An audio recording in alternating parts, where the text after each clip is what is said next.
Assalamu alaikum. This is the final lecture for our online distance learning classes as well as for the subject. So today what we are going to cover is environmental impact analysis EIA.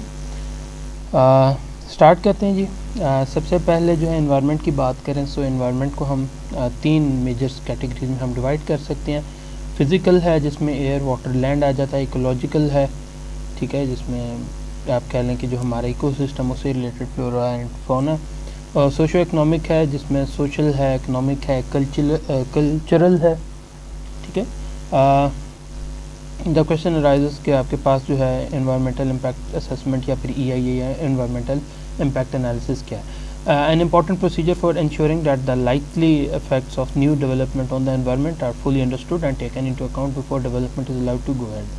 ठीक है, basically कह लें कि ये 1969 में 1969 में जो है इस सबसे पहले USA में इससे रिलेटेड जो है लेजिस्लेशन हुई थी और वहाँ बेसिकली ये हुआ था. पाकिस्तान में खैर 1977 में आया था पहली बार. होता क्या है इसमें कि जब भी कोई मेगा प्रोजेक्ट ऐसा जो है हम लगाने जा रहे हैं किसी विसिनिटी में, किसी एरिया में, सो उससे पहले उसके एनवायरमेंटल हैज़र्ड्स या एनवायरनमेंट से रिलेटेड जो है उसकी एक स्टडी की जाती है कि इससे जो है आपके पास क्या इफ़ेक्ट्स होने जा रहे हैं. जो भी हमने ये फिज़िकल, इकोलॉजिकल और सोशो इकनॉमिक हमने डिस्कस किया, इनके ऊपर क्या जो है इम्पैक्ट आने जा रहा है. अगर जो है वो इम्पैक्ट बहुत सीवियर है सो हम क्या करेंगे कि उसमें कुछ मॉडिफिकेशन स्टेप्स सजेस्ट करेंगे या फिर लाजमी तो कोई मिटिगेशन वगैरह इस तरह का प्रोसीजर हम देखेंगे. सो ये बेसिकली ज़रूरी है. अब जितने भी पाकिस्तान के लॉ में जितने भी मेगा प्रोजेक्ट्स होंगे उनका सबसे पहले जो है एनालिसिस होना ज़रूरी है, कंपलसरी है. वो रिपोर्ट पहले आपको पब्लिक करनी पड़ती है. ओके जी. सो EIA में क्या चीज़ हो सकती हैं, क्या क्या चीज़ें हो सकती हैं. मॉडिफाई एंड इम्प्रूव डिज़ाइन, ठीक है, डिज़ाइन इम्प्रूव हो सकता है. इंश्योर एफिशिएंट रिसोर्स यूज़, उस पर कुछ ये गाइडलाइंस दे सकते हैं. एनहेंस सोशल एस्पेक्ट्स, ठीक है, सोशल जो लाजमी होता है आपके इकोसिस्टम में. अगर कोई आप जो है कोई टर्बुलेंस लेके आ रहे हैं तो उसको हम कैसे जो है बेहतर कर सकते हैं. Identify measures for monitoring and managing impacts. लाजमी आता है कि इम्पैक्ट अगर आपने ओवर द लॉन्गर रन आपने स्टडी करना है या देखना है सो उसके लिए भी लाजमी आता है कोई मैकेनिज़्म वगैरह डेवलप करना होगा, वो इसमें होगा. इन्फॉर्म डिसीजन मेकिंग, जो भी डिसीजन मेकर्स हैं उनको जो है ये रिपोर्ट बताई जा सकती है कि जी इस प्रोजेक्ट के जो है क्या नताइज होंगे. Provide justification for proposal, basically ये भी कि आप कोई भी प्रपोजल जो है आप प्रपोज कर रहे हैं सो उसकी भी एक जस्टिफिकेशन आपको EIA के थ्रू ही आपको मिलेगी कि एनवायरनमेंट जो है आपके पास, अगर हम सोशो इकनॉमिक की बात करें सो उसमें क्या इम्पैक्ट होगा, ठीक है. सो वो इकनॉमिकल इम्पैक्ट में जो है फिर आपके पास लाजमी होता है जॉब्स क्रिएशन और वो तमाम चीज़ें, वो सारी चीज़ें भी आ जाती हैं.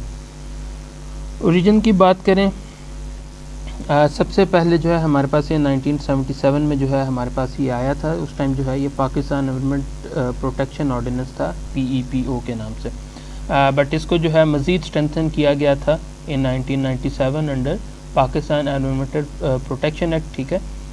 गाइडलाइंस जो हैं इसकी बनाई गई थी. एक थॉरो एक प्रोसेस था तमाम स्टेक होल्डर्स को इन्वॉल्व करके. और उसके बाद जो है जो हमारे पास इनिशियल एनवायरनमेंट एग्जामिनेशन या फिर EIA की रेगुलेशन 2000 में नोटिफाई सारों को की गई, वो पब्लिक की गई. IEE जो है आपके पास इनिशियल एग्जामिनेशन एनवायरनमेंट एग्जामिनेशन जो है बेसिकली हमारे पास वो प्रीलिमिनरी असेसमेंट होती है, रिव्यू होता है. क्वालिटेटिव भी क्वांटिटेटिव इम्पैक्ट भी, जो भी आप प्रोजेक्ट आप लगाने जा रहे हैं उसका कि, और इसमें इनिशियली देखा जाता है कि आपके पास जो है आया कोई एडवर्स इफेक्ट्स या फिर कोई कह लेंगे एनवायरनमेंट पर कोई इस किस्म के इफेक्ट तो नहीं आ रहे. अगर तो लेट से आपकी इनिशियल असेसमेंट में आप कुछ एरियाज़ पॉइंट आउट कर लेते हैं कि जी उसमें जो है कुछ एरियाज़ हैं, कुछ ग्रे एरियाज़ हैं कह लें, या फिर कुछ मसाइल हो सकते हैं, सो IEE के बाद EIA को रिकमेंड किया जाता है कि आप इसका इन डेप्थ जो है एनालिसिस करें, जिसे हम एनवायरमेंटल इम्पैक्ट एनालिसिस कहते हैं. वो इन डेप्थ एनालिसिस करें. उसके बाद जो है बेसिकली वो पूरी एक रिपोर्ट बनती है. अगर तो लेट्स से IEE में वो क्लियर हो जाता है सो हम EIA के ऊपर नहीं जाते. हाँ, बट अब जो रेगुलेशन है उसमें जो हमारे बड़े प्रोजेक्ट्स हैं उनके ऊपर ये ज़रूरी है कि EIA भी होगा. ओके. सो जो हमारे पास ये पाकिस्तान एनवायरमेंटल प्रोटेक्शन एक्ट आया था 1997 में, उसके अंदर कुछ पेनल्टीज़ भी इंट्रोड्यूस जो हैं की थी इन्होंने. एनवायरनमेंट को अगर आप नुकसान पहुँचाते हैं, मसलन जो है अप टू 1 मिलियन रुपीज़ आपके पास हो सकती है with a daily penalty of ₹1 lakh, ठीक है. अगर आप पेमेंट नहीं करते, इसके ट्रिब्यूनल्स बने थे प्रॉपर, इसकी जो है कोर्ट बनेंगी जिसमें जो है आपके पास जब ये फेडरल गवर्नमेंट ही इसे अपॉइंट करती है और उसमें एटलीस्ट आपका जो है एक हाई कोर्ट का जज होगा और एक आपका टेक्निकल जो है बंदा होगा जिसका फील्ड से रिलेटेड एक्सपीरियंस होगा, एनवायरनमेंट से रिलेटेड एटलीस्ट जो है उसका एक अच्छा खासा हेफ्टी एक्सपीरियंस होगा। और इसके खिलाफ जो पिटीशंस हैं वो फिर आप हाई कोर्ट में ही लेके जा सकते हैं अगर आपको यहाँ से फ़ाइन हो जाता है। उसके बाद जो है इसके इसी को बुनियाद बनाते हुए एक्ट को जो है इसको स्टैंडर्डाइज़ करने के लिए हमने national environmental quality standards introduce कराए गए थे। इसके अंदर बेसिकली आपके पास जो भी इंडस्ट्री है उससे रिलेटेड जो है आपके यहाँ डिसाइड किए गए हैं, फाइनलाइज किए गए हैं रूल्स वगैरह कि जी अगर आपके पास एक इंडस्ट्री और आपका जो वेस्ट है वो आपका सीवेज में जा रहा है सो आपके ये कॉन्टेमिनेट्स इससे ज़्यादा एक्सीड नहीं करने चाहिए। अगर आप रिवर में फ़्लो कर रहे हैं सो ये कंटेमिनेट्स हो सकते हैं। अगर आपका वेस्ट सारा सी में जा रहा है सो आपके ये कंटेमिनेट्स, सो ये मकदार हो सकती है। अगर एयर है, चिमनीज़ वगैरह हैं सो उनके लिए डिफरेंट, यानी कि हर एक चीज़ के लिए डिफरेंट आपके पास क्राइटेरिया। इसी तरह जो ये स्टैंडर्ड्स बने थे और ये जो हमारा एक्ट था प्रोटेक्शन एक्ट, इसमें क्या किया गया था कि हमारी जो इंडस्ट्रीज़ थी उनको दो कैटेगरीज़ में डिवाइड किया गया था। कुछ कैटेगरीज़ कुछ जो प्रोजेक्ट्स थे वो फिर ऐसे थे कि जिनके लिए डायरेक्ट आपको EIA या फिर एनवायरमेंटल इम्पैक्ट एनालिसिस कराना था, और कुछ के लिए सबसे पहले इनिशियली आप IEE से काम चलाते हैं और अगर IEE जो है उसमें कुछ एरियाज़ मेंशन होते हैं तो फिर उसका डीप एनालिसिस होगा। इसके बाद जो है अरेस्ट वारंट्स वगैरह भी जो है आपके पास ये जो कोर्ट्स हैं ये इशू कर सकती हैं। बेलेबल ऑफेंस है वैसे, ठीक है, बट जो है आपको इसमें पनिशमेंट भी हो सकती है। ओके, अच्छा, इन अदर वर्ड्स IEE कह लें कि that suggest the deep studies, ठीक है। List of projects that require IEE या फिर EIA, यहाँ देखें आपके पास एग्रीकल्चर से रिलेटेड अगर कोई प्रोजेक्ट है, एनर्जी है, manufacturing processing, mining, transport, water management, dams, irrigation etcetera, ठीक है। डैम्स वगैरह में तो डायरेक्टली ही आप EIA में जाएंगे, वो बहुत मेजर प्रोजेक्ट है। Waste disposable, urban development, tourism या फिर एनवायरमेंटली सेंसिटिव एरियाज़, इन तमाम एरियाज़ में जो है आपके पास ये सिचुएशन है। जिस तरह आपको रिसेंटली आपके इल्म में आया कि जो झील सैफुल मुलूक से आई बिलीव जो इर्द गिर्द का विसिनिटी का एरिया उसको इन्होंने ये सेंसिटिव एरिया करार दे दिया और वहाँ आप इस तरह की कोई एक्टिविटी जो है मसलन जो टूरिज़म से रिलेटेड वो आप नहीं कर सकते। I came to know a day और टू अगो, इसको जो है मैंने कंफर्म नहीं किया but I think that is the news. Okay, अब ये आपके पास जो है कह लें कि जो बाहर फॉरेन कंट्रीज़ है वहाँ इस पर काफ़ी जो है इम्पेक्ट किया जो है आपके पास जो है कह लें कि तवज्जो दी जाती है, ठीक है। हमारे यहाँ उस तरह शायद अभी उस तरह लागू नहीं हो पाया अनफॉर्चुनेटली, क्योंकि इनफैक्ट हमारे पास शायद उस लेवल की अभी इंडस्ट्री भी नहीं है। इनफैक्ट आप लोगों के लिए शायद इंटरेस्टिंग ये होगा कि जो भी हम एनवायरनमेंट को पोल्यूट कर रहे हैं उससे रिलेटेड क्योटो प्रोटोकॉल था। सो पाकिस्तान का इनफैक्ट जो है कह लें कि वो जो पोल्यूशन है वो इतना हमारा जो है वो प्रोपोर्शन लो है कि हमने जो अपने हिस्से में जो यानी कि हम जो आलूदगी फैला सकते थे वो हमने काफ़ी हद तक जो एयर पोल्यूशन है वो हमने अपना हिस्सा जो है वो आगे सेल आउट किया हुआ है इनफैक्ट, यानी कि हमारी प्रोपोर्शन पे कोई और वो आलूदगी जो है उसको अपने यानी कि प्रोटोकॉल्स को कवर अप कर रहा है। सो इस तरह है। अब ये जो है बेसिकली थाईलैंड का जो है कुछ प्रोजेक्ट्स हैं और उनके रिलेटेड जो है यहाँ जो है मेंशन है कि आपके पास प्रोजेक्ट कॉस्ट इतनी थी या ये जो है उसके ऊपर इतनी कॉस्ट इसके ऊपर लगाई गई, ठीक है, यानी कि इस पर अच्छी खासी एक अमाउंट खर्च होती है। ओके, उसके बाद जो है अगर हम प्रोजेक्ट की बात करें, जब जो है अगर लेट्स हमने एनवायरमेंटल के हवाले से देखना है, सो सबसे पहले तो लाजिमत है जो आपके जहन में क्वेश्चन आएगा कि किस टाइप का प्रोजेक्ट है, किस कैटेगरी में फॉल कर रहा है, कि IEE या आपको जो है EIA चाहिए होगा, ठीक है। उसके बाद जो है लाजिमत है नीड फॉर प्रोजेक्ट, ज़रूरत इसकी क्यों है, लोकेशन को आपने देखना है, ठीक है, उसमें जनरल लोकेशन है, फिर बाउंड्री वगैरह, प्रोजेक्ट साइट लेआउट वगैरह तमाम चीज़ें ज़रूरी हैं। उसके बाद इसका मैग्नीट्यूड, ऑपरेशनल इसका मैग्नीट्यूड और इसके साथ एसोसिएटेड एक्टिविटीज़ कौन कौन सी होंगी उनको लाजमत है एनवायरमेंटल स्टडी में जो है देखना ज़रूरी है। उसके बाद post schedule for approval and implementation के किस तरह जो है इसको लेके चलेंगे। Description of complete the project including drawing showing project layout, component of project etcetera. This information should be of the same type and extent as used in feasibility reports for proposed projects in order to give a clear picture of the project and its operation। तो यहाँ complete आपको in depth जो है वही basically एक तरह से environmental feasibility ही है आपके पास ये प्रोजेक्ट की। सो इस वजह से ये ज़रूरी है। इनफैक्ट अब जो भी प्रोजेक्ट बनते हैं सो फिजिबिलिटी रिपोर्ट का ये हिस्सा होता है ये एनवायरमेंटल एनालिसिस, वरना ये अलहदा से भी आपको मिल जाएगा। ओके, अगर हम प्रोसेसेस की बात करें, ये जो स्कीम आपके पास आ रही है बेसिकली पाकिस्तान में राइज है। अगर आप यही जो है मलेशिया की देखें या फिर जो है अगर आप स्कॉटलैंड वगैरह की देखें, सो उनका जो एनवायरमेंटल इम्पैक्ट एनालिसिस का जो प्रोसीजर है वो इससे थोड़ा सा डिफरेंट होगा। सो ये हमारे पाकिस्तान में जो हमारा कह लें कि जो स्कीम राइज है ये बेसिकली वो है।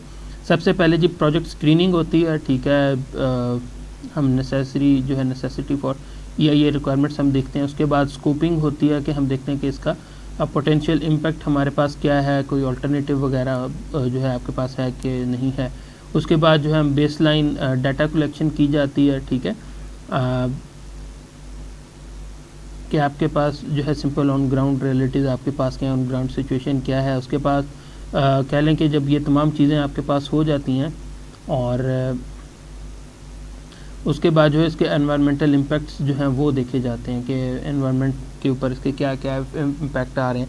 कोई सोशो इकोनॉमिक इम्पैक्ट आ रहा है कि आप देखें जिस तरह जो आपके पास न्यूक्लियर पावर प्लांट्स हैं उनका न्यूक्लियर वेस्ट है, ठीक है, उसको आपने पूरा स्टडी करना है, उसके इर्द गिर्द आप आबादी नहीं रख सकते, कोई भी कैटास्ट्रॉफी हो सकती है, ठीक है।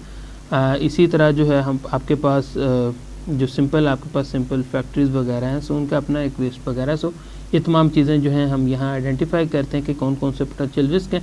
उसके बाद जो है हम इसके अल्टरनेटिव जो हैं उनको भी हम देखते हैं कि अगर लेट से हम लोकेशन चेंज कर दें या फिर इसका स्केल चेंज कर दें या प्रोसेसेस वगैरह चेंज कर दें, लेआउट चेंज हो जाए या ऑपरेटिंग कंडीशंस वगैरह चेंज हो जाए, सो क्या इससे जो है इम्पैक्ट कम हो सकता है। इसको थोड़ा सा हम जो है प्रिडिक्ट यहाँ करते हैं। जो बाकी अल्टरनेटिव इसके ऑप्शंस होते हैं, ठीक है, इन्हीं बेसिस पे हम उनके साथ इनको कंपेयर कर रहे हैं।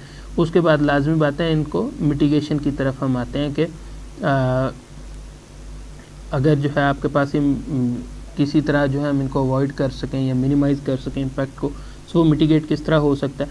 उसके बाद जो उस विसिनिटी में लाजमी बात है आपके पास जो स्टेक होल्डर्स हैं उनमें वो पब्लिक भी है, सो पब्लिक जो है उनकी भी राय ली जाती है, उनसे भी पूछा जाता है, उनको भी जो है इसका पार्ट बनाया जाता है कि जो है इसमें आपके अगर विसिनिटी में ये फैक्ट्री वगैरह इस तरह लग रही है, सो इसमें उनको क्या जो है इश्यूज़ आ सकते हैं या क्या वो उसे कोप अप कर सकते हैं, या ऐसे भी होता है कि आपको उनको कहीं और सेटलमेंट उनकी करानी पड़े, या फॉर इंस्टेंस हो सकता है कि अगर लेट से लैंड एक्वायर करनी, जिस तरह रोड का प्रोजेक्ट होता है, सो लैंड वगैरह जब एक्वायर करनी होती है, सो वो तमाम चीज़ें जो हैं बेसिकली इसमें आती हैं। ओके, उसके बाद जो है आपके पास एनवायरमेंटल मॉनिटरिंग है, लाजमी बात है इसको साथ साथ आपने मॉनिटर भी करना ताकि आप इसका जो है इम्पैक्ट वगैरह आप इसका देख सकें, रिपोर्ट में कंप्लीट वो तमाम चीज़ें आएंगी।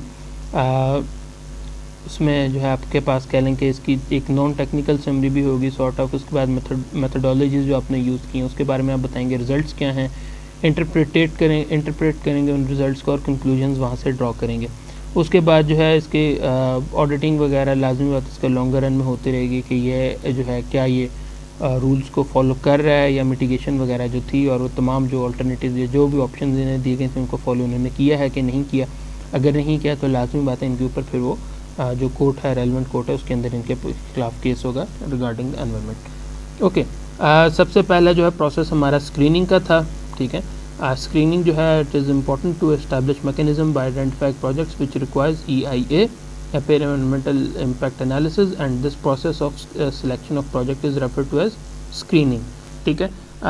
स्क्रीनिंग में देखें प्रोजेक्ट के इसके जो है 3 इम्पैक्ट हैं, सोशल इम्पैक्ट, इकोनॉमिक इम्पैक्ट हो गया, बायोफिजिकल एनवायरमेंटल इम्पैक्ट जो हैं। स्क्रीनिंग में आप देखते हैं कि जी एनवायरमेंटल कोई कंसर्न है या फिर EIA रिक्वायर्ड है कि नहीं है, या जो प्रोजेक्ट है उसको इस्टेब्लिश करने की जो है आपके पास ज़रूरत क्या है। अगर जो है आपको नहीं चाहिए तो लाजमी बात है आपके एक तरह से टाइम भी सेव हो रहा है, मनी भी सेव हो रहा है। अगर ये रिक्वायर है तो पहले वो असेसमेंट होगी, उसके बाद जो है आपके अगर फिर भी नहीं क्लियर तो फिर भी हम इसकी तरफ ही इसको जाएंगे, इसको मज़ीद हम एवेलुएट करेंगे। प्रोजेक्ट स्कोपिंग की तरफ आ जाते हैं। Scoping is to determine what should be the coverage और scope of the EIA study for a project proposal as having potentially significant environmental impacts. अब जो भी इंडस्ट्री लग रही है हम उससे रिलेटेड फिर देखेंगे कि हमारे पास जो बिल है, ठीक है, या फिर हमने जो यहाँ बात की कि नेशनल एनवायरमेंटल क्वालिटी स्टैंडर्ड्स, ठीक है, और या फिर हमारा जो पाकिस्तान एनवायरमेंटल प्रोटेक्शन एक्ट है उसके मुताबिक जो है इससे रेलेवेंट जो इंडस्ट्री है उसमें किस किस से रिलेटेड जो है पोल्यूटेंट हो सकते हैं, क्या होने चाहिए, उसके मुताबिक जो हम इसको स्टडी करते हैं। उसके बाद जो हमारे पास बेसलाइन डाटा कलेक्शन है, baseline information is important reference point for the conducting EIA। यानी कि जो हमारे पास इनिशियली हमारे पास डाटा या गाइडलाइंस बेसिकली हैं, ठीक है। The term baseline refers to the collection of background information on biophysical, social and economic settings proposed project area. Baseline data are collected for two main purposes. First one is to provide a description of the status and trends of environment factors, for example air pollutant concentrations वगैरह, against which predicted changes can be compared and evaluated in terms of importance, or and to provide means of detecting actual change by monitoring once a project has been initiated. So ये basically इस वजह से हम baseline data हम collect करते हैं, reference data collect करते हैं। उसके बाद जो है हमारे पास आइडेंटिफिकेशन ऑफ एनवायरमेंटल इम्पैक्ट्स है। इसमें आपके पास biological, physicochemical impact and social impact हो सकते हैं, डेमोग्राफिक इम्पैक्ट्स हो सकते हैं, सोशो इकोनॉमिक हैं, इंस्टीट्यूशनल इम्पैक्ट है, जेंडर इम्पैक्ट भी हो सकता है, कल्चरल, हेल्थ, इकोनॉमिक, ठीक है, labour force requirement, size of investment, likely demographic changes, ठीक है। तमाम चीज़ें जो हैं आपके पास एनवायरमेंटल इम्पैक्ट में आती हैं। उसके बाद impact prediction comparison based of alternatives, इसमें जो है हम कंसिडरेशन फॉर इम्पैक्ट प्रिडिक्शन हम करते हैं। मैग्नीट्यूड ऑफ इम्पैक्ट क्या होगा, एक्सटेंट ऑफ इम्पैक्ट क्या होगा, ड्यूरेशन ऑफ इम्पैक्ट क्या होगी, और uncertainty of impact prediction, uncertainty in impact prediction क्या होगी बेस्ड ऑन डिफरेंट अल्टरनेटिव्स, जो भी हम ऑप्शन उनको यहाँ प्रोवाइड करते हैं, ठीक है। उसके बाद जो है हमारे पास कंपैरिजन आ जाता है, ठीक है, कि हमने जो है यहाँ से क्वालिटेटिव अप्रोच रखी है, क्वांटिटेटिव है, रैंक करेंगे या फिर डिफरेंट ऑप्शंस को या वेटेज देंगे हर एक ऑप्शन को। सो इस तरह किसी भी बेस को करते हुए, किसी भी स्कीम को यूज़ करते हुए हम करेंगे कि हमारे ये जो डिफरेंट ऑप्शन हैं इनमें कौन सा सेफेस्ट है, कौन सेकंड, थर्ड, और इस तरह जो है इसको कंपेयर करेंगे। उसके बाद जो है एनालिसिस होगा अल्टरनेटिव्स का, कि या जो है प्रोजेक्ट यहाँ लगे ही ना, या लोकेशन अल्टरनेटिव चेंज हम करके देखें, प्रोसेसेस या डिज़ाइन चेंज करके देखें, एक्टिविटीज़ चेंज हो या स्केजुलिंग वगैरह चेंज हो, शायद उससे कुछ कम इम्पैक्ट पड़े, और या फिर जो इनपुट वगैरह जो इसमें है, ठीक है, उसको हम इम्पैक्ट कर दें। हो सकता है कुछ अगर लेट से एक फैक्ट्री है और उसमें काफ़ी आपके पास जो है पार्ट्स लग रहे हैं या काफ़ी जो है चीज़ें एक्वायर हो रही हैं, सो हो सकता है कि कुछ का इन्हें कहा जाए कि जी आप आउटसोर्स कर लें। सो इस तरह जो है ये सारी चीज़ें होती हैं। अब जिस तरह ये लाहौर स्पोर्ट्स सिटी का एक इनिशियल प्रोजेक्ट था, खैर ये पूरा तो नहीं हो सका, बट इस पर 2006 में काम हुआ था चौधरी परवेज़ इलाही के दौर में, और यानी कि इटली के डेवलपर्स थे, उनको बेसिकली इन्होंने इन्वॉल्व किया था। तकरीबन कोई 3000 एकड़ का ये बेसिकली ये एरिया था जिसके ऊपर इन्होंने करना था, और इसको प्रॉपर इस पर 3 स्पेशल जो है इन्होंने कैनाल्स बनानी थी ताकि ये जो एरिया पूरा इसको इरिगेट किया जा सके। स्टेडियम्स वगैरह बनने थे और वो सारा कुछ था, बीच में रेजिडेंशियल कॉलोनीज़ थी। सो इसको जो है अगर कह लें कि उस प्रोजेक्ट से के लिहाज से अगर इसकी जो है एनवायरमेंटल इम्पैक्ट करें, सबसे पहले तो साइट के ऊपर बात आती है कि साइट स्क्रीनिंग क्राइटेरिया क्या था, accessibility, land use and land availability, aesthetics वगैरह को देखना था, वाटर अवेलेबिलिटी था, इंफ्रास्ट्रक्चर डेवलपमेंट का क्या पोटेंशियल था, और एनवायरमेंटल सोशल इश्यूज़ जो हैं इसमें यहाँ क्या होंगे। जिस तरह जो है यहाँ अगर आप देख सकते हो कि हमारे पास जो पहला जो प्रपोज साइट थी वहाँ आपके पास एक रिज़र्व फॉरेस्ट दरमियान में आ रहा था, तो जिसकी वजह से वो शायद उस तरह फिजिबल नहीं था। तो इस वजह से साइट 2 जो है उसको प्लान किया गया था कि जी यहाँ जो है हम इसको प्लान आउट कर सकते हैं। उसके बाद जो है जो की elements for assessing impact significance जो है वो हमारे पास इकोलॉजिकल में लाजमी बात है। जब हम एनवायरमेंटल के लिहाज से देखेंगे so effect on plants and animal habitat होगा, ठीक है। रेयर एंड एंडेंजर्ड स्पीशीज़ उनको तो कोई ख़तरा तो नहीं है। Ecosystem resilience, sensitivity, biodiversity and carrying capacity. देखें इससे बिल्कुल याद आया जो अभी हमारे लोकस या फिर टिड्डी दल का जो बेसिकली मसला है। अब देखें हमारे होता क्या है कि आपके साइबेरिया से जो है जो परिंदे हैं वो पाकिस्तान आते हैं, ठीक है, गर्मियों के सीज़न में। और हमने क्या किया कि जो भी अरबी शहज़ादे थे या इनको परमिट आपने देते हुए इनको शिकार आप कराते रहे हैं, ठीक है। सो उससे बेसिकली क्या हुआ कि आपका पूरा इम्पैक्ट सिस्टम जो है वो पूरी बुरी तरह से जो है वो ख़राब हो गया, ठीक है। अब आपके पास जो है वो जो आपकी फसलें हैं वो तबाह हो रही हैं, ठीक है। सो ये बेसिकली जो है आपका ये इकोसिस्टम को जो है आपने कह लें कि नुकसान पहुंचाया, जिसकी वजह से आपने इम्बैलेंस क्रिएट किया, जिसकी वजह से जिसके नतीजे एक तरह से हम यहाँ भुगत रहे हैं अपने पास, ठीक है। सो यही जो है हमने अपने एनवायरनमेंट को देखा होता है, इसकी प्रॉपर असेसमेंट हमने की होती है इस प्रोजेक्ट की या फिर इस डिसीजन की, तो शायद हमें इतने बुरे हालात ना देखने पड़ते। ओके, उसके बाद जो है viability of local species populations, ठीक है, क्या उनके लिए वायबल है कि नहीं, एनवायरमेंटल स्टैंडर्ड्स फॉलो होंगे कि नहीं, सोशल एंड इकोनॉमिकल फैक्टर्स भी होंगे लाजमत है, ह्यूमन हेल्थ एंड सेफ्टी के ऊपर क्या इम्पैक्ट होंगे, potential loss of species with current और potential value, commercially available production, ठीक है, फार्मलैंड जो है उसका क्या इम्पैक्ट बेसिकली होगा, रिक्रिएशनल और एस्थेटिक वैल्यू इसकी क्या जो भी प्रोजेक्ट लग रहा है, demands on public resources such as social service, ठीक है, इसको अभी हम डिस्कस करते हैं, demands on transportation, other infrastructure, demographic effects, ठीक है, बेसिकली कुछ प्रोजेक्ट्स होते हैं जो कंस्ट्रक्शन से रिलेटेड, जो आपके पास से रोड वगैरह, सो वो ट्रांसपोर्टेशन और इंफ्रास्ट्रक्चर में आ जाता है। कुछ केसेस में होता है कि आप एक जिस तरह पार्क्स वगैरह आपने ये बनाना है वो सोशल सर्विस है बेसिकली। अच्छा, इससे मुझे एक और चीज़ जो है वो भी मैं आपको डिस्कस करूँगा। एक अक्सर ऑर्गेनाइजेशंस में होता है CSR या फिर कॉर्पोरेट सोशल रिस्पॉन्सिबिलिटी, उसको हमने पहले भी डिस्कस किया था कि आपके पास जो भी प्रोजेक्ट लग रहा है लाजमत उसके एनवायरनमेंट पे इम्पैक्ट आ रहे हैं, so the companies tend to give it back to the society कि इस तरह का कोई इम्पैक्ट जो कोई इस तरह का काम जो कि सोसाइटी के काम में है। लेट से किसी ने वाटर फिल्ट्रेशन प्लांट लगा दिया, किसी ने कुछ इस तरह का काम कर दिया ताकि जो है जो वो डैमेज कर रहे हैं वो उसको किसी तरह गिव बैक उसको कर सकें। लेट से जिस तरह मोबाइल कंपनीज़ हैं वो उन्होंने टावर्स हर जगह लगाए हैं, ठीक है, हिंड्रेंस हो रही है उसके जो फ्रीक्वेंसीज उससे हमें इवेंचुअली तो नुकसान पहुंच रहा है, बट वो अंडर CSR कुछ और इम्पैक्ट्स लेते हैं ताकि जो है या कुछ और इनिशिएटिव्स लेते हैं ताकि जो है वो इंडस्ट्री को जो है या फिर सोसाइटी को जो है वो कंट्रीब्यूट कर सकें। उसके बाद मिटिगेशन मेजर्स के ऊपर बात कर लेते हैं। मिटिगेशंस बेसिकली हैं कि these actions are recommended to reduce या फिर अवॉइड और offset potential adverse environmental consequences of development activities, maximum project benefits, minimise undesirable impacts. Basically हमारे पास होता क्या है कि मिटिगेशन में बेसिकली हम कह लो कि हम प्रिवेंटिव मेजर लेते हैं या फिर करेक्टिव मेजर लेते हैं या फिर कंपनसेटरी मेजर्स लेते हैं, ठीक है। 3 तरह के मेजर्स हैं। प्रिवेंटिव मेजर्स जो हैं वो बेसिकली कि प्रिवेंट और reduce potential adverse impacts before occurrence. Let's say health है, आपके पास हेल्थ एजुकेशन प्रोग्राम हो गया, फिर पब्लिक अवेयरनेस आप जो है करते हैं। उसके बाद कंपनसेटरी में यह कि आप रिस्टोर कर देते हैं जो आपने डैमेज आपने पहुँचाया होता है, ठीक है। क्रिएशन ऑफ सिमिलर रिसोर्सेज और habitats elsewhere to replace a loss या फिर कंपनसेशन टू अफेक्टेड पर्सनस।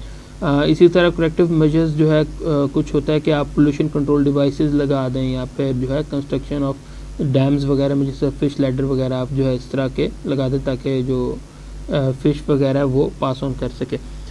इसी तरह जो है जो बिल्कुल एक कह लें कि इसके सामने एक आता है एक प्रोजेक्ट एक हमारे पास है ऑरेंज लाइन मेट्रो का, ठीक है। ऑरेंज लाइन मेट्रो जब बनने लगी थी और जिसका रूट बना था उसमें बेतहाशा इन्होंने क्या कहते हैं इन्होंने दरख्त जो है उसमें गिराए थे। सो उसमें फिर ये डिसाइड हुआ था जब इसकी EIA बनी थी और इस पर पूरा एक ऑब्जेक्शन लगा था, तो ये कहा यह गया था कि हम जी मोर देन 6000 ट्रीज़ जो है हम प्लांट करेंगे जो हमारा मेट्रो का ये रूट बन रहा होगा उसके ऊपर। सो खैर उसके ऊपर तो कोई काम नज़र नहीं आया है सच, ठीक है। और इसी तरह साथ साथ जो है कुछ और आपकी कुछ पुरानी साइट्स थी उनको जो है नुकसान पहुंचा था। सो अंडर EIA उनको जो है आपने उसके लिए करेक्टिव मेजर्स लेने थे। सो ये बेसिकली तमाम जो है मिटिगेशन मेजर्स में शामिल हैं। मिटिगेशन मेजर्स रिक्वायर्स फंडिंग, लाजमी आता है mitigation measure should be integrated in the project design, project के अंदर इंक्लूड होने चाहिए। इसकी cost mitigation measure is not limited to one point in the EIA process. Link between mitigation and monitoring, लाजमी आता है मिटिगेशन को भी आप जब हमने एनवायरमेंटल मॉनिटरिंग करनी है सो हमने मिटिगेशन को भी देखना है कि लेट्स से ऐसे भी हो सकता है कि आपने एक प्रोजेक्ट था और आप कुछ जगहों पे अब आपने खुदाई की या फिर आपने कुछ चीज़ों को तोड़ा है। आपने ये मेक श्योर करना है कि आपके जो हिस्टोरिकल आर्टिफैक्ट्स हैं उनको नुकसान ना पहुंचे। सो आपने वहाँ एक बंदा असाइन कर दिया जिसका काम था कि वो सुपरवाइज़ करे। सो मॉनिटरिंग में फिर आप ये भी देखेंगे कहीं ये ना हो कि वो बंदा इधर से उधर और आपका जो वो हिस्टोरिकल आर्टिफैक्ट था उसको नुकसान पहुँचे लेट्स से। सो ये तमाम चीज़ें जो हैं बेसिकली इसमें आ जाती हैं। उसके बाद जो है पब्लिक कंसल्टेशन एंड पार्टिसिपेशन है। अब ये बेसिकली जो भी प्रोजेक्ट उस विसिनिटी में बन रहा है ये उन लोगों को बेसिकली कहा जाता है कि वो आएँ और उनसे डिस्कस किया जाए और उनको बताया जाए और अगर उनके जो क्वेरीज़ हैं उनको आंसर किया जाए। सो इसमें आपके पास जो है जो लोकल पीपल हैं वो आएंगे, प्रोजेक्ट बेनिफिशरीज़ कौन हैं, NGOs आ सकती हैं, वॉलंटरी ऑर्गेनाइजेशन आ सकती हैं, प्राइवेट सेक्टर इसमें आता है, ठीक है। लोकल गवर्नमेंट, नेशनल गवर्नमेंट क्योंकि वो स्टेक होल्डर हैं, एक्सपर्ट्स को बुलाया जाता है, ठीक है। इस तमाम जो हैं बेसिकली ये इन्वॉल्व होते हैं उसमें। इसी तरह जो है स्टेक होल्डर को हम जो है उसकी इन्वॉल्वमेंट अगर लेनी है, तो पब्लिक मीटिंग हो सकती है, एडवाइजरी पैनल वगैरह कोई बन सकता है, पब्लिक इंफॉर्मेशन सेंटर हो सकते हैं, इंटरव्यूज़ वगैरह, क्वेश्चनेयर्स वगैरह आप डिस्ट्रीब्यूट कर सकते हैं, या फिर पार्टिसिपेटरी अप्रेजल टेक्निक्स हम यूज़ कर सकते हैं कि लोगों को पार्टिसिपेट जो है हम करें और फिर एवेल्यूएट वगैरह उसको करें। एनवायरमेंटल मॉनिटरिंग जो है basically it is an activity undertaken to provide specific information on the characteristic and function of environmental and social variables in space and time। Basically ये एनवायरमेंटल मॉनिटरिंग जो है इंपॉर्टेंट कंपोनेंट है EIA का, कि आपने चीज़ें रिकमेंड तो कर दी मगर उन पर चेक एंड बैलेंस आपने कैसे रखना है, ठीक है। सो उस वजह से ये ज़रूरी है। Checking the implementation of mitigation measures in the manner described in EIA report, उसको आपने लाजमी तो मॉनिटरिंग के अंदर आप देखेंगे, आपने एक इंडस्ट्री लगी है, उसकी चिमनी वगैरह में से लेट से जो है वो अगर गैसेस जो हैं जो निकल रही हैं, आपने कहा कि ये फ़िल्टर इस लेवल के हों, वो कौन चेक करेगा। इसी तरह जो आपके पास ड्रैप है, ठीक है, चूँकि मेरा जो है ताल्लुक़ रहा है HVAC में, तो हमारे पास जो कह लें कि जो फार्मास्यूटिकल कंपनीज होती हैं उनके जो यूनिट स्पेसिफिक उनके यूनिट्स बनते हैं कि एक तो वो उसको कहते हैं कि बैक्टीरिया वगैरह उसमें नहीं आता, एक स्पेशल जो है उसकी टाइप उसको होती है, उसे हेल्थ आप कह लें कि मेडिकल ग्रेड का इक्विपमेंट उसको कहा जाता है, ठीक है, इन अदर टर्म्स। यानी कि उसमें डबल साइडेड इंसुलेशन होती है और फिर उसमें जो है UV लैंप वगैरह लगा होता है ताकि बैक्टीरिया वगैरह जो है वो उस तरह ना फ्लो कर रहा हो। फिर उसमें डिह्यूमिडिफायर वगैरह स्पेशल लगाए जाते हैं कि जो है आपके पास, और उसमें ये मेंटेन ये जो है ये इंश्योर किया जाता है कि जो रूम टेम्परेचर है जहाँ आपके पास लेट से टैबलेट्स वगैरह वो पैकिंग हो रही हैं, बन रही हैं, वहाँ temperature through out the year जो है वो चेंज ना हो, थ्रू आउट द ईयर जो है टेम्परेचर कांस्टेंट रहेगा। तो ये तमाम चीज़ें जो हैं ये कौन आपके मेजर करेगा, ये अंडर EIA ही मेजरमेंट हो रही होती हैं। ओके और अगर लेट से अगर कोई ऑफ ट्रैक जा रही है, कोई ऑर्गेनाइजेशन या फिर कोई प्रोजेक्ट ऑफ ट्रैक जा रहा है, ठीक है, एनवायरनमेंट से रिलेटेड से, तो एनवायरमेंटल मॉनिटरिंग के थ्रू हम स्पेसिफाई भी कर सकते हैं और उसके खिलाफ जो एक्शन भी लिया जा सकता है। प्रिंसिपल बेसिकली मॉनिटरिंग के क्या हैं, सबसे पहले जो है determine the indicators to be used in monitoring activities, collection of meaningful and relevant information, application of measurable criteria in relation to chosen indicators, reviewing objective judgments on the information collected, draw tangible conclusions on the processing of information, making rational decision about decision based on conclusions drawn and recommendation of improved mitigation measures to be undertaken। ठीक है, तो सबसे पहले आपने जो है indicators जो हैं वो लाजमत स्पेसिफाई करने हैं, फिर उसके बारे में आप इंफॉर्मेशन लाजमत जब मॉनिटरिंग करें इंफॉर्मेशन तो आप कलेक्ट कर रहे होंगे, और लाजमत आप एक क्राइटेरिया रखेंगे, जिस तरह हमारे पास जो स्टैंडर्ड्स हैं वो एक क्राइटेरिया का अगर उससे एक्सीड कर रहा है तो इसका मतलब है कि now this is an alarming situation. फिर लाजमी बात है जो भी आपके पास इंफॉर्मेशन कलेक्ट हुई उसको कंपेरिजन करेंगे तो आप कोई जजमेंट पास करेंगे और उसके बाद आप कोई कंक्लूजन करेंगे कि या ये मुजरिमाना गफलत थी या फिर जो है लेट से ये मिस्टेकनली हो गया, ये इनको फ़ाइन करना है, जो भी है वटेवर, और उसकी बेस पे लाजमत हम डिसीजंस वगैरह भी कर रहे हैं, ठीक है, और उनको इम्प्रूव करने के लिए हम या फिर कोई वार्निंग देंगे या फिर लाजमत कोई ना कोई टाइम देंगे। सो ये तमाम चीज़ें इसमें आती हैं। उसके बाद जो है मॉनिटरिंग भी 3-4 तरह की हो सकती है। एक बेसलाइन मॉनिटरिंग है, एक प्री ऑडिट स्टडी है, एक इम्पैक्ट मॉनिटरिंग है, एक कंप्लाइंस मॉनिटरिंग है। जो एनवायरमेंटल ऑडिटिंग है basically that is an audit that assesses the actual environmental impact, ठीक है, और इसमें आप कह लें कि जो है डिपेंड करता है कि जब आप ऑडिटिंग कर रहे हैं सो प्रिडिक्शन जो है आपकी किस लेवल की है, एक्यूरेसी इसमें होनी चाहिए, इफेक्टिवनेस होना चाहिए लाजमी। तो जो मिटिगेशन जो हुई है इफेक्टिवनेस, ठीक है, इसको हम ऑडिट करेंगे, जो हमने मिटिगेशन के अंदर चीज़ें डिस्कस की थी और इसको हम कैसे इन्हेंस कर सकते हैं, ठीक है, ये तमाम चीज़ें यानी कि एनवायरनमेंट जो है सेव करने के इस इम्पैक्ट को हम या फिर ज़्यादा इम्पैक्ट ना करे, इसको हम कैसे मेजर कर सकते हैं। उसके बाद जो है फंक्शनिंग एंड मॉनिटरिंग मैकेनिज़्म, ठीक है, कि आपके पास जो भी मॉनिटरिंग मैकेनिज़्म है क्या वो मेजर और जो ऑडिटिंग है लाजमी है तो उसमें जो हमारे पास जो मॉनिटरिंग मैकेनिज़्म हमने यहाँ पीछे भी स्टडी की हैं, इनको भी हमने जो है यहाँ से देखना है कि जो भी हमने ये मॉनिटरिंग वगैरह तमाम किया इसको कैसे जो है क्या ये सही काम कर रही है, फंक्शनिंग कर रही है कि नहीं, तमाम चीज़ें इसमें आती हैं, ठीक है। उसके बाद ये डिफरेंट टाइप्स ऑफ ऑडिट हैं हमारे पास, इसमें जो है हम यहाँ डिटेल में नहीं जाएंगे। ऑडिटिंग प्लान को हम थोड़ा सा डिस्कस कर लेते हैं कि कंडीशन ऑफ नेचुरल या फिर social economical resources prior to project implementation. Mitigation measures implemented are effective to control adverse impact, ठीक है। Degraded landscape have been restored into original condition, ये एक जो है इसमें कह लें कि मिटिगेशन का इम्पैक्ट है ये।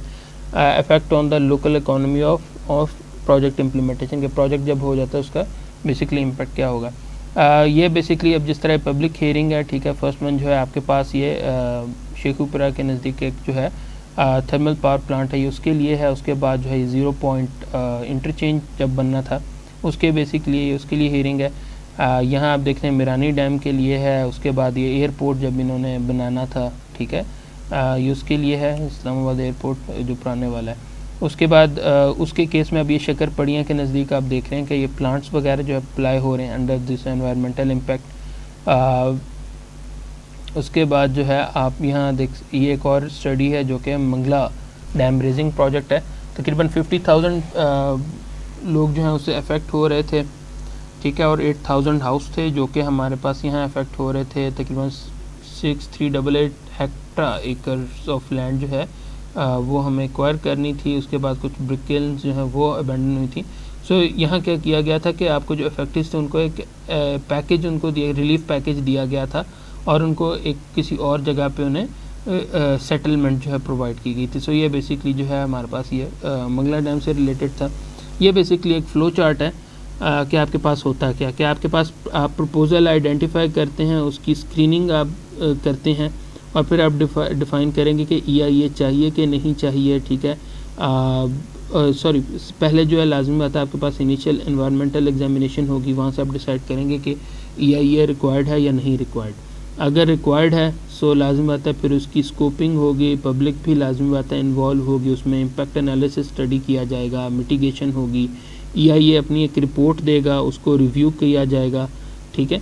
उसके ऊपर जो है फिर लाजमी आता है आपके पास डिसीजन मेकिंग होगी कि वायबल है कि नहीं है। अगर अप्रूव्ड हो जाए तो लाजमी बात है उसकी इम्प्लीमेंटेशन होगी EIA की रिकमेंडेशंस की, ठीक है।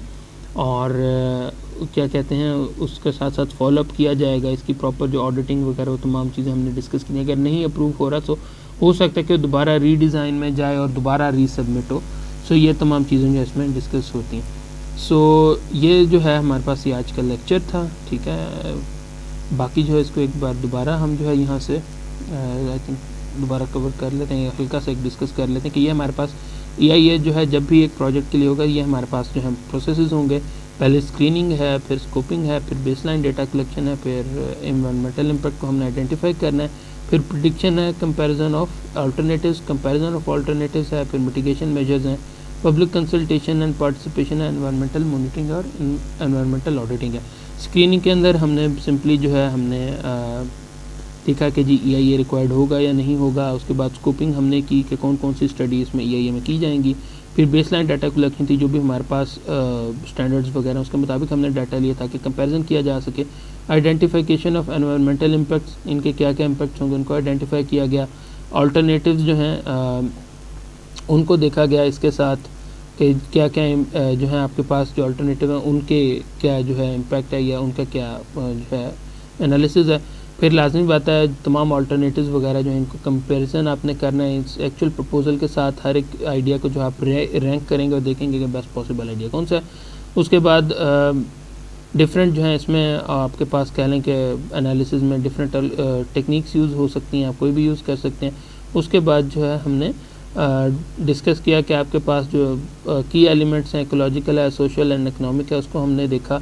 मिटिगेशन मेजर्स लाजमी बात है अगर आपके पास जो है अगर एनवायरनमेंट जो है हो रहा है इसमें इम्पैक्ट आ रहा है सो कुछ प्रिवेंटिव मेजर्स लिए जा सकते हैं, कुछ कंपनसेटरी मेजर्स हैं या फिर करेक्टिव मेजर्स हैं, वो कौन कौन से लिए जा सकते हैं, क्या हो सकता है उसको देखा जाता है। उसके बाद जो है लाजमी है पब्लिक को आपने लूप में लेना है जो कि वहाँ की लोकल आबादी है, ठीक है, क्योंकि सबसे ज़्यादा वो अफेक्ट होंगे इससे। स्टेक होल्डर लाजमी होता है साथ साथ इन्वॉल्व होंगे। फिर एनवायरमेंटल मॉनिटरिंग है, ठीक है। एनवायरमेंटल मॉनिटरिंग जो है बेसिकली एक इम्पॉर्टेंट कंपोनेंट है आपने जो भी डिसीजन आपने किया है, ठीक है। और जो भी उसका इम्पेक्ट है आपने देखना कि जी लीगल स्टैंडर्ड से वो एक्सीड ना करे, ठीक है, और वो लिमिट्स के अंदर रहे। और फिर जो भी उनकी प्रोग्रेस है उसको आपने जो है देखना है। अगर कोई एनवायरमेंटली से डैमेज हो रहा है, अगर जो भी उनकी जो प्लानिंग है समवट अगर प्रोजेक्ट इनिशिएट हो गया, सो वो बेसिकली मॉनिटरिंग में हम यहाँ टाइमली आगाह करते हैं। उसके बाद जो है हमने ये बेसिकली कह लें कि ये तमाम प्रिंसिपल्स हैं फॉर मॉनिटरिंग, ठीक है। और उसके बाद जो है टाइप्स ऑफ मॉनिटरिंग था, उसके बाद एनवायरमेंटल ऑडिटिंग था, ठीक है, जिसको कह लें कि ऑन ग्राउंड जो है हम वहाँ एक्चुअल एनवायरमेंटल इम्पैक्ट जो है मेजर करते हैं। और इसका कंप्लीट एक प्लान बनेगा जिसके अंदर हम तमाम जो मिटिगेशन मेजर्स इम्प्लीमेंट हुए थे उसको हम देखेंगे, और तमाम जो करेक्टिव एक्शन हो सकते हैं उनको हम यहाँ देखेंगे कि क्या इम्प्लीमेंट हुए हैं, कि क्या किया जा सकता है। सो ये तमाम चीज़ें जो हैं बेसिकली ऑडिटिंग प्लान के अंदर आएंगी। सो यहाँ जो है हमारा ये टॉपिक ख़त्म होता है, ठीक है। और आई थिंक बड़ा सिंपल सा एक इंटरेस्टिंग सा टॉपिक था। आई होप के जो है कोई अगर फिर भी आपकी कोई क्वेरी है so feel free to ask, ठीक है। और best of luck for your coming examinations.